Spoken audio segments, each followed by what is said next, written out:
Alright, hi everyone, how's it going? And welcome to another video. So about a month ago, I did a painting. It was a pour painting. I demonstrated how you go about doing a pour painting.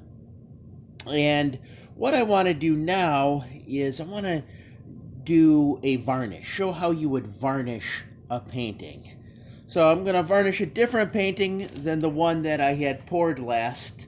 This is one that I've been working on, and I quite like it. I call this one Dominion of the Serpent.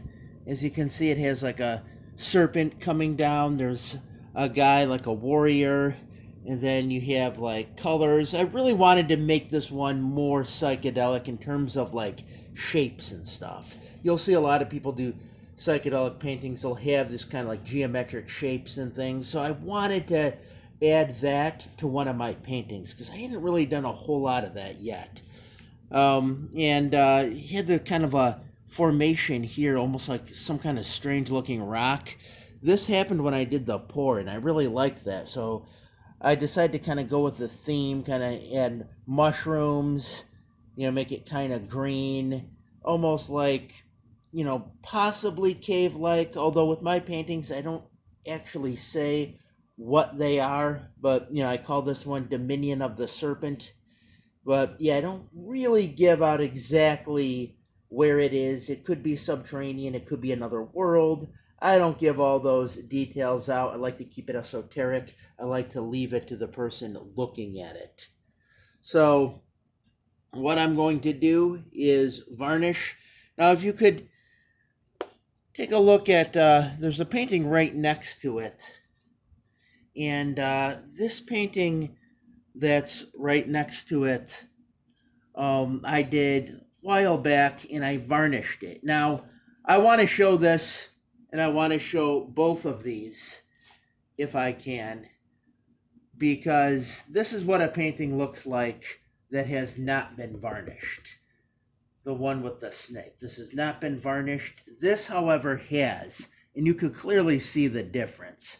Some people don't know what the difference is. Well, I wanted to show that there is a clear difference, and this one, feels almost like a countertop or something.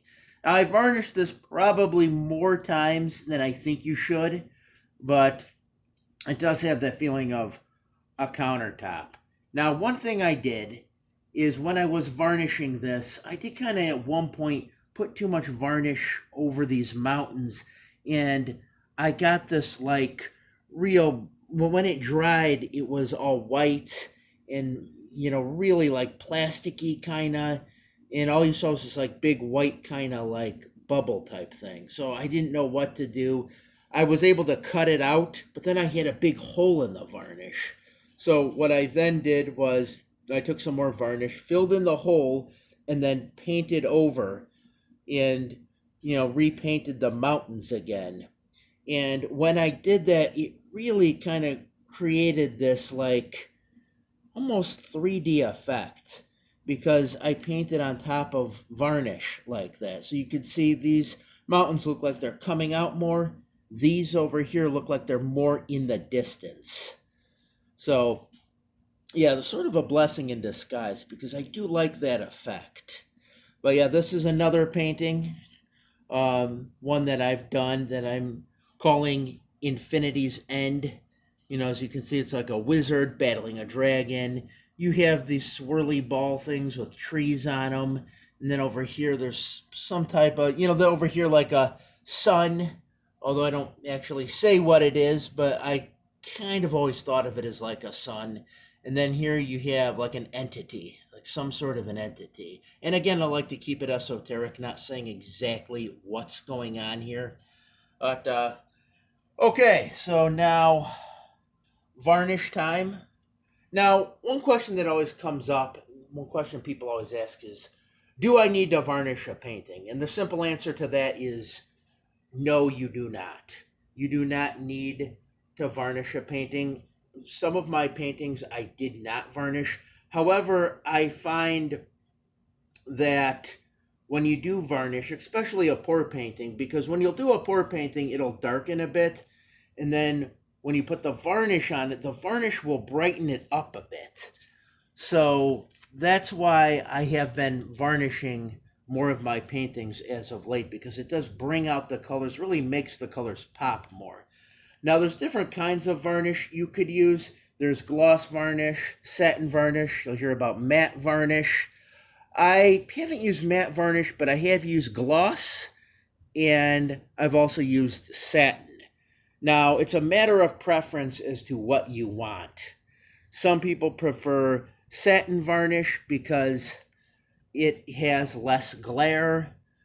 It has like less glare to it. Other people prefer gloss varnish because although there's a little more glare, it really brings out the colors and brings things out more. And generally, my own personal preference, I tend to favor the gloss varnish a bit more than the satin. Now, one thing I did, and I did it with this painting right here, was I had put gloss varnish on, and then I wanted to revarnish it, so I put some satin varnish over it, and then the lockdown happened, so I couldn't go out and just buy more varnish, so I had to wait. I didn't like the way the satin looked. So as soon as I was able to get more gloss varnish, I put the gloss varnish over the satin varnish, and it brought it back to the way I wanted it. This kind of glassy kind of look, where the colors really pop out more. And that was what I wanted. So right now, I'm going to varnish this one right here. And I have the gloss varnish right here. Now, what I am going to do, I'm going to use this sponge brush. That's what I'll typically use. Some people use other kinds of brushes. I use the sponge brush. Then going to pour some of the varnish onto the painting as so. Then I take the brush and just brush across. Now already you can see how the colors are kind of popping out. And this is why I like this kind of varnish. It really brings the colors out more, as you could clearly see.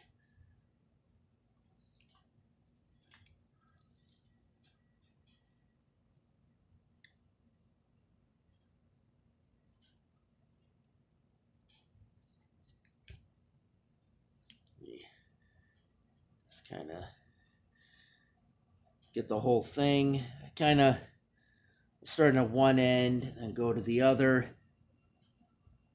Now, how long should you wait before you varnish a painting? Let's say you finish a painting. How long should you then wait? Depends on who you're listening to. People will say different things. I've heard you could do it pretty quickly. I've heard also it's best to wait a week. This I know has been waiting, I think, a little more than a week now.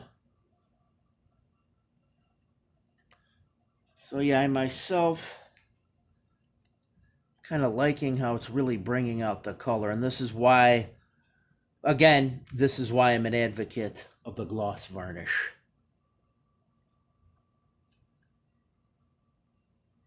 Now what I'm going to do is I'm going to wait a few hours, possibly even I'll wait until tomorrow, and then I'll come back and I'm going to add another coat of varnish.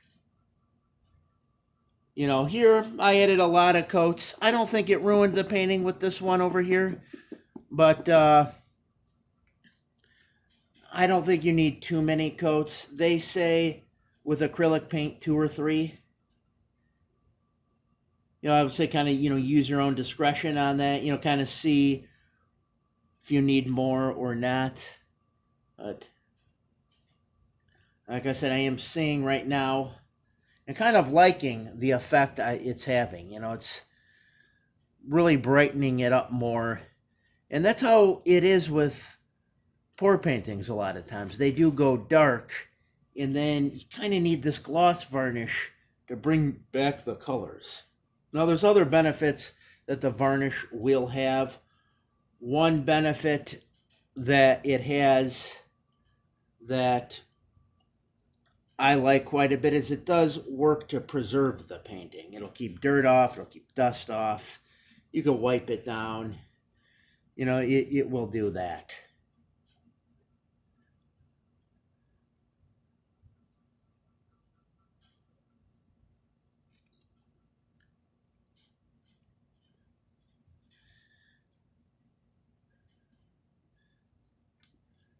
So you kind of want to make sure you do the whole painting, get the whole painting varnished. I know I had some issues with this one over here where I didn't have the whole thing varnished, and I was varnishing different parts at different times, and you could see like where the brush strokes were. So I had redone it because of that. So doing the whole thing all at once.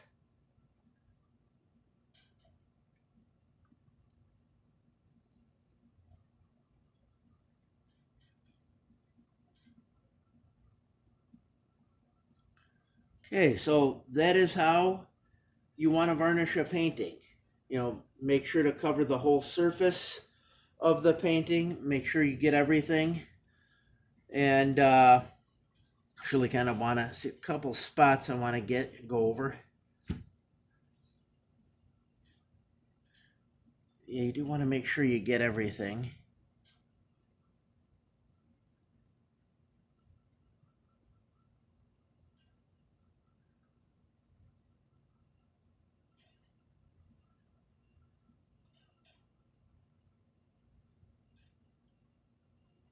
Okay, and that's how you varnish a painting.